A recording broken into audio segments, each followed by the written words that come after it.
10/5/2018 இந்த நாளை என்னால் மறக்கவே முடியாது. என் வாழ்க்கையை மாற்றின ஒரு நாள் அப்படின்னு சொல்லணும். அந்த நாளில் நான் ஒரு புத்தகம் வாங்கினேன். அந்த புத்தகத்தை அடுத்த ஒரு 5 நாளில் நான் படித்து முடித்தேன். அதை படித்து முடித்ததுக்கு அப்புறமா அதில் உள்ள விஷயங்களை நான் பின்பற்ற ஆரம்பித்ததுக்கப்புறம் என்னோடய வாழ்க்கை பயங்கரமாக சேஞ்ச் ஆயிடுச்சு. இன்றைக்கி அந்த புத்தகத்தை பற்றின ஒரு ரிவ்யூ, அந்த புத்தகத்தை நான் எப்படி என்னோடய வாழ்க்கையில் பயன்படுத்தினேங்கிறத தான் இந்த வீடியோவில் பார்க்க போகிறோம். ஆல்ரெடி இந்த புக்கோட ரிவ்யூ நான் கொடுத்துருக்கேன். ஃபஸ்ட்டு இந்த சேனல் ஸ்டார்ட் பண்ணும்போதே அந்த புத்தகத்தை பற்றி தான் நான் பேசி இந்த சேனலே தொடங்கினேன். ஏன்னா இந்த சேனல் தொடங்குறதுக்கும் அந்த புத்தகத்துலேருந்து நான் ஃபாலோ பண்ண விஷயங்கள் தான் முக்கிய காரணம்னு சொல்லலாம். அப்போ சேனல் ஃபஸ்ட்டு ஸ்டார்ட் பண்ணுறோம் அப்படிங்கிறனால ரொம்ப கம்மியான விஷயங்கள் அந்த புத்தகத்துலேருந்து நான் பேசியிருந்தேன். ஆனால் இதை பற்றி நிறைய பேசணும் அப்படின்னு எனக்கு தோணுச்சு. மறுபடியும் இதை பற்றி ஒரு தடவை ஒரு ரிவ்யூவாவோ இல்லை நான் இதை எப்படி பயன்படுத்தினேங்கிறதையோ பற்றி பேசணும்னு நினச்சேன். அதனால தான் இந்த வீடியோ நான் மேக் பண்ணியிருக்கேன். இந்த வீடியோ மூலியமாக உங்களோட லைஃப்லேயும் நிறைய மாறுதல்கள் ஏற்படும் அப்படின்னு நான் நம்புகிறேன். இன்றைய புத்தக அறிமுகம் ப்ரோண்டா பென் அவர்கள் எழுதின த சீக்ரெட், தமிழில் ரகசியம். ரொம்ப ஃபேமஸான ஒரு புக்கு தான், இருந்தாலும் நான் அறிமுகப்படுத்தணும்னு நினைக்கிறேன். தமிழில் இது PSV குமாரசாமி அவர்கள் மொழிபெயர்த்திருக்காங்க.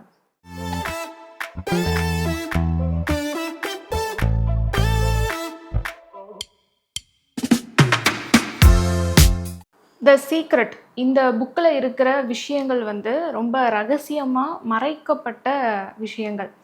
அதை தான் நமக்கு இந்த ஆத்தர் வெளிப்படுத்தியிருக்காங்க. இந்த புத்தகம் மூலியமாகவும் அவங்க ஒரு படமும் எடுத்திருக்காங்க. ரகசியம் அப்படிங்கிறத த சீக்ரெட்டை ஒரு படமாகவும் எடுத்திருக்காங்க. தமிழ்லேயும் இருக்குது, யூடியூப்லேயே நீங்கள் கூட பார்க்கலாம். அந்த படத்தின் மூலியமாகவும் இந்த புத்தகத்தின் மூலியமாகவும் மறைக்கப்பட்ட அந்த ரகசியத்தை நம்ம எல்லாருக்குமே தெரியப்படுத்தியிருக்காங்க. என்ன அந்த ரகசியம் அப்படிங்கிறது தான் நமக்கு அடுத்த கேள்வியாக இருக்குது. ஈர்ப்பு விதி தான் அந்த ரகசியம். புவியீர்ப்பு சக்தி பற்றி நமக்கு தெரியும், புக்ஸில் படிச்சிருப்போம். அது என்ன ஈர்ப்பு விதி அப்படின்னா, நம்ம என்ன சிந்திக்கிறோமோ அந்த விஷயங்களை தான் நம்ம ஈர்த்துக்கிட்டு இருக்கோம் அப்படிங்கிறது தான் இந்த ஈர்ப்பு விதி.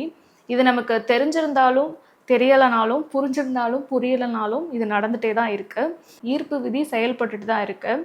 நம்ம அதை தெரிஞ்சுக்கிட்டு இந்த புத்தகத்தின் மூலியமாக அந்த விதியை பற்றி முழுமையாக புரிஞ்சுக்கிட்டு இதை நம்ம வாழ்க்கையில் பயன்படுத்துறதன் மூலியமாக நமக்கு வேண்டிய விஷயங்களை நம்ம வாழ்க்கையில் நம்ம ஈர்க்க முடியும். ஸ்கூலில் ஃபிசிக்ஸ்லலாம் இந்த அதிர்வலைகளை பற்றிலாம் படிச்சிருப்போம். பிரபஞ்சத்தில் இருக்கிற எல்லாமே இந்த ஒரு அலைவரிசையில் தான் கனெக்ட் ஆகிருக்கு. ஸோ நம்ம என்ன திங்க் பண்ணுறோமோ அப்போது நம்ம அதுக்கு சம்மந்தப்பட்ட அதிர்வலைகளை வெளிப்படுத்திகிட்டு இருக்கோம். ஸோ அது சம்மந்தமான விஷயங்களை நம்மளை நோக்கி நம்ம ஈர்ப்போம். சந்தோஷமான விஷயங்களையும் பாசிட்டிவான விஷயங்களையும் நம்ம திங்க் பண்ணும்போது, பேசும்போது, அது போல் நடந்துக்கும் போது அது சம்மந்தப்பட்ட விஷயங்களை நம்மளை நோக்கி இருப்போம். அதே போல் எதிர்மறையான விஷயங்களை பேசும்போது, உணரும் போது, அது மாதிரி நம்ம நடந்துக்கும் போது அது சம்மந்தப்பட்ட அலைவரிசையில் நம்ம இருப்போம். அது சம்மந்தப்பட்ட விஷயங்களை நம்மளை நோக்கி நம்ம ஈர்ப்போம். ஸோ இதுதான் இந்த ஈர்ப்பு விதி. நீங்கள் என்ன நினைக்கிறீங்களோ அதை தான் உங்களை நோக்கி நீங்கள் ஈர்ப்பீங்க. அது நல்லது கெட்டது அதை பற்றிலாம் ஈர்ப்பு விதிக்கு கவலை கிடையாது. நீங்கள் என்ன நினைக்கிறீங்களோ அதை நான் உங்களுக்கு தரேன் அப்படின்னு தான் அது செயல்பட்டுட்டு இருக்கு. நம்மளோட எண்ணங்களை நம்ம நேர்மறையாக மாற்றி அமைச்சுக்கிட்டோம், அந்த அலைவரிசையிலே நம்ம பயணித்தோம் அப்படின்னா நம்மளோட வாழ்க்கையும் நேர்மறையானதாக, சந்தோஷமாக, நம்ம ஆசைப்பட்ட விஷயங்கள் எல்லாத்தையும் ஈர்க்கும்படியாக இருக்கும். ஆனால் இதை டக்குன்னு நம்மளால மாற்றிட முடியாது. சின்ன வயசுலேருந்து நம்ம அப்படியே தான் இருந்திருப்போம். அதை பற்றி பெருசான புரிதல் இல்லாததுனால நமக்கு என்னென்னலாம் தோணுதோ அதை பற்றிலாம் நம்ம பாட்டுக்கு சிந்திச்சுட்டே இருந்திருப்போம்.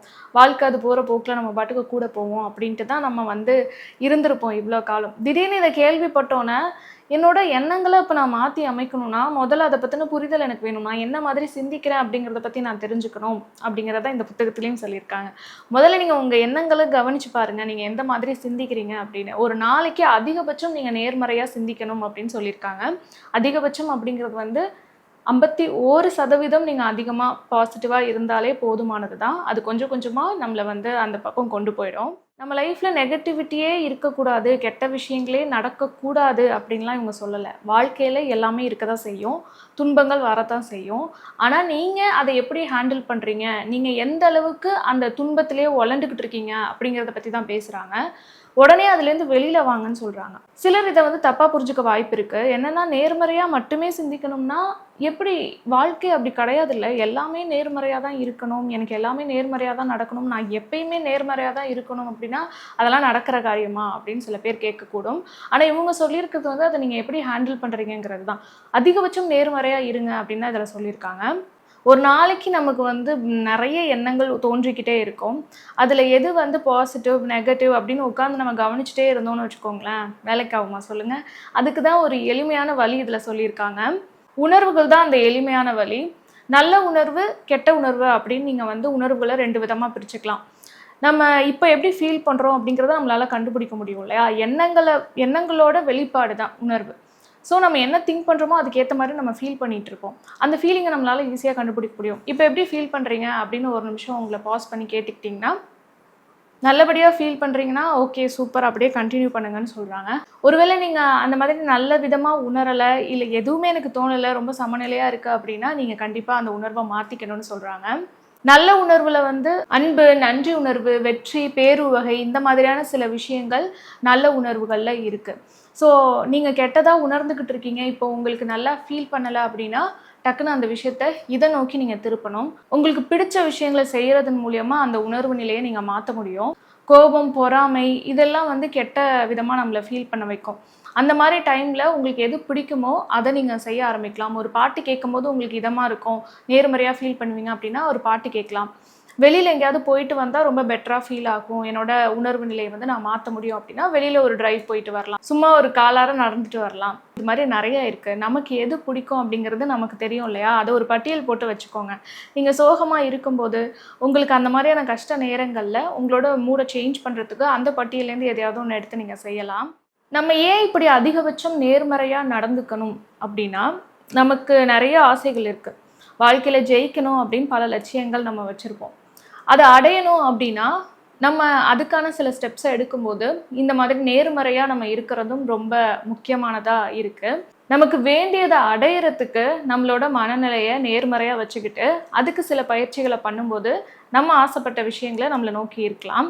சிம்பிளாக சொல்லணும்னா வாழ்க்கையில் சந்தோஷமாக இருக்கிறதுக்காக தான் இது எல்லாத்தையும் பண்ண போகிறோம். கஷ்டப்படாமல் எதுவும் கிடைக்காது. இந்த புத்தகத்தை படிக்கிற சிலருக்கு இப்படி தோணலாம், சும்மா நான் திங்க் பண்ணுறது மூலியமாக, நல்ல விதமாக நினைக்கிறது மூலியமாக அதை என்னால் அடைஞ்சிட முடியுமா அப்படிங்கிற பெரிய கேள்வி கூட எழலாம். இதை நீங்கள் செஞ்சு பார்க்கும்போது தான் தெரியும், இது வந்து சும்மா உட்காந்துட்டு பண்ணுற விஷயம் கிடையாது. இதுக்கும் சில பயிற்சிகள் தேவைப்படுது. இதை நம்ம அச்சீவ் பண்ணுறதுக்கும் நம்ம நிறைய ஹார்ட் ஒர்க் பண்ண வேண்டியது இருக்குது அப்படின்னு புரிஞ்சுக்க முடியும். நிறைய சாதிச்ச பெரிய பெரிய நபர்கள் வந்து இந்த ரகசியத்தை தெரிஞ்சு வச்சுருந்ததாக இந்த புத்தகத்தில் சொல்லப்பட்டிருக்கு. இந்த புத்தகமே வந்து சாதிச்ச நபர்களோட ஒரு இன்டர்வியூ தான். இதில் நிறைய சாதிச்ச நபர்கள் வந்து பேசுவாங்க. அவங்க தான் நமக்கு இந்த ஈர்ப்பு விதியை பற்றி சொல்லி தராங்க. இது என்ன, இதை எப்படி வாழ்க்கையில் பயன்படுத்தணும், அவங்க இதை எப்படி பயன்படுத்தினாங்கிறத பற்றிலாம் நிறைய சொல்லியிருக்காங்க. நிறைய எக்ஸ்பீரியன்ஸ் அவங்க லைஃப்பில் நடந்து ஒரு அற்புதம் நடந்திருக்கும் இல்லையா? இந்த சீக்ரெட்டை பயன்படுத்தி அவங்க வாழ்க்கையில் நடந்த சேஞ்சஸை பற்றியும் இதில் சொல்லியிருக்காங்க. இந்த புத்தகத்துக்குள்ளே வந்து பிரித்து பிரித்து கொடுத்துருப்பாங்க. பணத்திற்கான ரகசியம், உறவுக்கான ரகசியம், நம்மளோட ஆரோக்கியத்திற்கான ரகசியம், இந்த உலகுக்கான ரகசியம் அப்படின்லாம் தனித்தனி சாப்டர்ஸ் இருக்கும். ஸோ நமக்கு வந்து பண தேவை இருக்குது அப்படின்னா இந்த பணத்திற்கான ரகசியத்தை படிக்கிறதன் மூலயமா அதை பற்றி நீங்கள் இன்னும் பெட்டராக அண்டர்ஸ்டாண்ட் பண்ணிக்க முடியும். இவ்வளோ காலமாக பணத்தை பற்றி உங்களுக்கு வந்து ஒரு தவறான கண்ணோட்டம் இருந்திருக்கலாம். அதை இந்த புத்தகத்தில் படிக்கும்போது நீங்கள் சேஞ்ச் பண்ணிப்பீங்க. இதுக்கப்புறம் நீங்கள் பணத்தை பார்க்குறதும் அதை நீங்கள் பயன்படுத்துகிறதும் வேறு விதமாக இருக்கும். அதே போல் ஆரோக்கியத்திற்கான ரகசியம், இதில் வந்து நிறையா நோய் இருந்தவங்க வந்து குணமான அவங்களோட எக்ஸ்பீரியன்ஸை பற்றி ஷேர் பண்ணியிருப்பாங்க. ஒரு லேடி வந்து அவங்களுக்கு மார்பக புற்றுநோய் இருக்கும், அதை எப்படி வந்து இந்த ரகசியத்தை பயன்படுத்தி க்யூர் பண்ணாங்கலாம் சொல்லியிருப்பாங்க. இது போல் நிறைய நபர்கள் தங்களோட வாழ்க்கையில் நடந்த இந்த மாதிரியான நிகழ்வுகளை வந்து சீக்ரெட் வெப்சைட்டில் கூட ஷேர் பண்ணியிருக்கிறதாக இந்த புத்தகத்தில் இருந்தது. ஸோ நமக்கு நம்பிக்கை வரணும் அப்படின்னா நீங்கள் அதை கூட செக் பண்ணி பார்க்கலாம். இதில் வந்து நம்ம ஆசைப்பட்ட விஷயங்களை அடையிறதுக்கு நிறைய வழிகள் இருக்குன்னு சொன்னேன் இல்லையா? இப்போ அதை பற்றி நம்ம வந்து பேசலாம். அகக்காட்சி படுத்துதல் அப்படிங்கிற விஷயத்தை இதுலேருந்து தான் நான் தெரிஞ்சுக்கிட்டேன். அகக்காட்சி படுத்துதல், அகக்காட்சி பலகை அப்படிங்கிற அந்த கான்செப்டை இதில் தான் நான் தெரிஞ்சுக்கிட்டேன். எப்படி நம்ம அகக்காட்சி பண்ணணுங்கிறத பற்றியும் இதில் சொல்லியிருப்பாங்க. ஒரு கார் வாங்கணும் அப்படின்னு நீங்கள் ஆசைப்பட்றீங்கன்னா ஒரு தனி அறையில் நீங்கள் உட்காந்துக்கிட்டு உங்களுக்கு வந்து அந்த பிடிச்ச காரை இமேஜின் பண்ணுங்கள். அந்த காருக்குள்ளே நீங்கள் உட்காந்துருக்கிறதாகவும் அந்த காரை நீங்கள் ஓட்டிக்கிட்டு இருக்கிறதாகவும் கண்ணை மூடி அப்படியே இமேஜின் பண்ணுங்கன்னு சொல்கிறாங்க. இந்த அகக்காட்சிங்கிறது தான் மேனிஃபெஸ்டேஷன் அப்படின்னு சொல்கிறாங்க. இப்போ ரொம்ப பிரபலமாக அந்த வார்த்தை வந்து பயன்படுத்தப்பட்டுட்டு இருக்கு. ஸோ நமக்கு ஏதாவது ஒன்று வேணும் அப்படின்னா அதை கேட்குறோம், அதுக்கப்புறம் அதை நம்புகிறோம், மேனிஃபெஸ்ட் பண்ணுறோம், அது நமக்கு கிடைக்கும் அப்படின்னு நம்பி மேனிஃபெஸ்ட் பண்ணுறோம். அதை வாங்கிக்கிறதுக்கு ரெடியாக நம்ம இருக்கணும். உங்களுக்கு எந்த டவுட்டும் வரக்கூடாது. நீங்கள் ஏதோ ஒன்று கேட்குறீங்க அப்படின்னா அது கண்டிப்பாக உங்களுக்கு கிடைக்குங்கிற நம்பிக்கையோடு நீங்கள் வெயிட் பண்ணிங்கன்னா கண்டிப்பாக அது கிடைக்கும். ஆனால் எப்போ கிடைக்கும், எவ்வளோ நாள் ஆகும் அப்படிங்கிற டைமெல்லாம், அந்த டியூரேஷன்லாம் இங்கே கிடையாது. நீங்கள் எந்த அளவுக்கு அதை வந்து உங்களோட மனக்கண்ணில் பார்க்குறீங்க, எந்த அளவுக்கு யூனிவர்ஸோடு நீங்கள் ஐக்கியமாக இருக்கீங்கிறத பொறுத்து தான் அது வந்து உங்களுக்கு எவ்வளோ சீக்கிரமாக கிடைக்குங்கிறது இருக்குது. ஆனால் வேணும் அப்படின்னு கேட்டுட்டு அதை பிடிச்சி தொங்கிட்டே இருந்தீங்க, ஒரு மாதிரி படபடப்பாக ஃபீல் பண்ணுறீங்க, நம்பிக்கையே இல்லை, நிறைய சந்தேகம்லாம் எழும்புது, கிடைக்கலன்னா நான் என்ன பண்ணுவேன் அப்படிலாம் யோசிக்கிறீங்கன்னா அதை நீங்கள் இன்னும் தள்ளி போட்டுகிட்டே இருப்பீங்க. அது உங்ககிட்ட வரவே வராது. ஸோ நம்புறீங்க அப்படின்னா ஷோராக அதை நம்பிட்டு அப்படியே விட்டுருங்க. அது கிடைக்கும் அப்படிங்கிற ஒரு கான்ஃபிடென்ட்டோடு வெயிட் பண்ணுங்கள், கண்டிப்பாக கிடைக்கும். இந்த பிரபஞ்சத்தில் எல்லாருமே ஈக்குவல்னு நான் சொன்னேன் இல்லையா? இந்த பிரபஞ்சத்துக்கு வந்து சின்னது பெருசுங்கிறதெல்லாம் கிடையாது. நமக்கு தான் சின்னது பெருசெல்லாம். இப்போ ₹1 சின்னது, ₹10 பெருசுன்னு நமக்கு தான் தெரியும். பிரபஞ்சத்துக்கு எல்லாமே ஒன்று தான். காசு காசு தான். நீங்கள் எதை கேட்டாலும் அது கிடைக்கும்னு நம்பி கேட்குறீங்கன்னா கண்டிப்பாக பிரபஞ்சம் தரும். இதை எதோட ஒப்பிட்டு சொல்லுவாங்க அப்படின்னா, அலாவுதீன் பூதம் இருக்குல்ல, அதோட தான் இந்த பிரபஞ்சத்தை வந்து ஒப்பிட்டு சொல்லுவாங்க. அலாவுதீனில் வர அந்த ஒரு பூதம் மாதிரி தான் பிரபஞ்சம் நம்ம கேட்குறது எல்லாத்தையுமே கொடுக்கும். அது நெகட்டிவாக இருந்தாலும் நம்ம கேட்டோம் அப்படின்னா அது கொடுத்துரும். இதை ஒரு உதாரணத்துக்கு தான் சொல்கிறாங்க. நம்ம மறுபடியும் இதை தப்பாக புரிஞ்சுக்க கூடாது. கேட்டால் உடனே கிடச்சிருமா, அப்போ நான் இப்படி சொடுக்கு போட்டு கை நீட்டினா நான் கேட்டது எனக்கு கிடச்சிருமான்னு நீங்கள் தப்பாக புரிஞ்சுக்காதீங்க. நீங்கள் அதை நான் முன்னமே சொன்ன மாதிரி எந்த அளவுக்கு அதை நீங்கள் மேனிஃபெஸ்ட் பண்ணி நம்புறீங்களோ அந்த அளவுக்கு சீக்கிரமாக அது உங்ககிட்ட வந்து சேரும். சில நேரங்களில் இந்த காலம் தாமதமாகிறது நல்லது தான் அப்படின்னு சொல்லியிருக்காங்க. ஏன்னா யோசிச்சு பாருங்கள், நம்ம மைண்டுக்குள்ளே பல ஆசைகள் திடீர்னு தோணும். சில நேரங்கள் அதை பற்றின சீரியஸான ஒரு தாட்டே இல்லாமல் டப்புன்னு கேட்டுட்டோம், உடனே அது கொடுத்துருச்சு அப்படின்னா அது எவ்வளோ பயங்கரமானதாக இருக்கும் அப்படின்னு. ஸோ அந்த டைம் கேப்பில் நீங்கள் ஆசைப்பட்ட விஷயம் உங்களுக்கு நல்லதா கெட்டதா, இது நான் கரெக்டாக தான் கேட்டிருக்கேனா, எனக்கு இது கண்டிப்பாக வேணுமா அப்படின்னு அந்த முடிவுகளை பற்றி இன்னும் நீங்கள் தெளிவாக புரிஞ்சுக்கிறதுக்கும் அதில் நீங்கள் இன்னும் உறுதியாகிறதுக்கும் அந்த டைம் வந்து உங்களுக்கு ஹெல்ப் பண்ணும். ரொம்ப லேட் ஆகுது, எனக்கு கிடைக்கவே மாட்டேங்குது அப்படின்னு உங்களோட ஹோப்பை விட்டுறாதீங்க. இந்த புத்தகத்தை வந்து நிறைய பேருக்கு எட்டாமல் மறைச்சி வச்சுருந்தாங்க. இந்த புத்தகம் வெளிவந்ததுக்கப்புறம் இதை வந்து ரகசியம்னு சொல்லி வெளியிட்ருக்காங்க. அப்படின்னு சொல்லும்போதே ஏன் இதை மறைச்சி வச்சுருப்பாங்க? ஒருவேளை எல்லாருமே இதை பயன்படுத்தி அவங்களுக்கு வேண்டியது எல்லாத்தையுமே அடைஞ்சிட்டாங்க அப்படின்னா கொடுக்கறதுக்கு பிரபஞ்சத்துக்கிட்ட இல்லாமல் போயிடாதா, கஜானா காலி ஆகிடாதா அப்படிங்கிற மாதிரியான சில கேள்விகள் வந்து எழும்பலாம்.